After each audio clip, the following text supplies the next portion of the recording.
ఆదిలాబాద్ ఉమ్మడి జిల్లాలో భారీ నుంచి అతి భారీ వర్షాలు కురుస్తున్నాయి. ఉమ్మడి జిల్లాలో కురిసిన వర్షాల కారణంగా లోతట్టు ప్రాంతాల్లోకి వరద ప్రవాహం పెరుగుతుంది. మరీ ముఖ్యంగా ప్రాజెక్టులు నిండుకుండను తలపిస్తున్నాయి. ప్రస్తుతం మనం చూసుకోవచ్చు, ఇది బోరాజ్ మండలం నుంచి జైనాథ్ వెళ్లే రహదారి ఏదైతే ఉందో ఇక్కడ ఉన్న లో లెవెల్ వంతెన పై నుంచి వరద నీరు ప్రవహిస్తున్న నేపథ్యంలో మహారాష్ట్ర వైపు నుంచి వచ్చే వాహనాలు అక్కడే నిలిచిపోయిన పరిస్థితి. ఇటు తెలంగాణ వైపు నుంచి మహారాష్ట్ర వైపు జైనాథ్ మీదుగా వెళ్లాల్సిన వాహనాలు, భారీ వాహనాలు సైతం నిలిచిపోయాయి. అయితే టూ వీలర్స్ అదేవిధంగా ప్రజా రవాణాకు సంబంధించిన వాహనాలను అటువైపు నుంచి దారి మళ్లించిన పరిస్థితి. భారీ వాహనాలు మాత్రం కిలోమీటర్ల మేర ఇక్కడ నిలిచిపోయాయి. ఎందుకు అంటే ఇక్కడ సాత్నాల అదేవిధంగా మత్తడివాగు ప్రాజెక్టులకు ఇన్ఫ్లో కొనసాగుతున్న నేపథ్యంలో మత్తడివాగు ప్రాజెక్టుకు సంబంధించి ఈ 2 గేట్లు ఎత్తి దిగువకు నీటిని విడుదల చేశారు. ఆ దిగువకు వచ్చే ఈ వాటర్ వల్లనే ఇక్కడ తర్నం వాగు వద్ద లో లెవెల్ వంతెనపై ఉప్పొంగి వరద నీరు ప్రవహిస్తుంది. ఇక మరోవైపు చూసుకుంటే కడెం ప్రాజెక్టుకు ఇన్ఫ్లో కొనసాగుతుంది. కడెం ప్రాజెక్టుకు 7 గేట్లు ఎత్తి దిగువకు నీటిని విడుదల చేస్తున్నారు. ఇక మరోవైపు చూసుకుంటే ఉమ్మడి జిల్లాలో ఇటు మంచిర్యాల కావచ్చు, నిర్మల్ అదేవిధంగా కొమ్రభీం, ఆదిలాబాద్ జిల్లాలో మోస్తారు నుంచి భారీ వర్షాలు కురుస్తున్నాయి. నిర్మల్ జిల్లాలోని కడెం ప్రాజెక్టుకు ఇన్ఫ్లో కొనసాగుతుండగా అటు స్వర్ణ ప్రాజెక్టుకు సైతం ఇన్ఫ్లో కొనసాగుతుంది. గడ్డెనవాగు ప్రాజెక్టుకు సైతం ఇన్ఫ్లో కొనసాగుతుంది.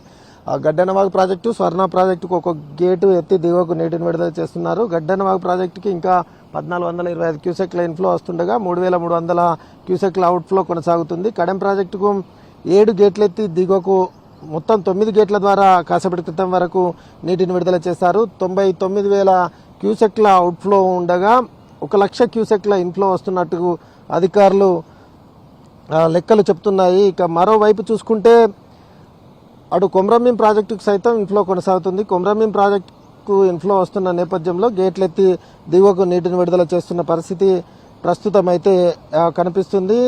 దీంతోపాటు లో లెవెల్ కాజ్వేల పైన ఈ విధంగా వరద ప్రవహిస్తుంది.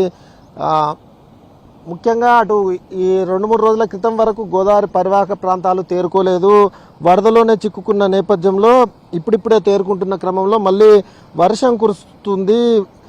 ఆదిలాబాద్ జిల్లా ఉట్నూరు ఎక్స్ రోడ్లో 107.8 మిల్లీమీటర్ల వర్షపాతం నమోదు కాగా కెరమెరి మండలంలో 88 మిల్లీమీటర్ల వర్షపాతం నమోదైంది. మంచిర్యాల జిల్లా తపాలాపూర్లో 62.8 మిల్లీమీటర్ల వర్షపాతం నమోదు కాగా నిర్మల్ జిల్లా పెంబిలో 49 మిల్లీమీటర్ల వర్షపాతం నమోదైనట్టు అధికారిక లెక్కలైతే చెప్తున్నారు, అధికారులు ప్రకటించారు. ఇక ఉమ్మడి జిల్లా వ్యాప్తంగా ఇటీవల కురిసిన వర్షాల కారణంగా ఆదిలాబాద్ జిల్లాలో 20,000 పైచిలుకు ఎకరాల్లో పంటలు నష్టపోగా ఇటు మంచిర్యాల జిల్లా అదేవిధంగా కొమ్రభీం జిల్లాలో సైతం 15 నుంచి 18,000 మధ్యలో ఎకరాల్లో పంటలు నష్టపోయాయి. ఇటు నిర్మల్ జిల్లాలో సైతం 8 నుంచి 10,000 పైచిలుకు ఎకరాల్లో పంటలు నష్టపోయాయని ప్రాథమికంగా అంచనా వేశారు. అయితే వర్షాలు తగ్గితే పూర్తి స్థాయిలో అంచనా వేసి పంట నష్టం ఏంటనేది తేల్చే అవకాశం ఉంటుంది. అయితే పంట నష్టంపై ప్రత్యేక బృందాలను సైతం రంగంలోకి దింపిన నేపథ్యంలో మళ్ళీ అక్కడక్కడ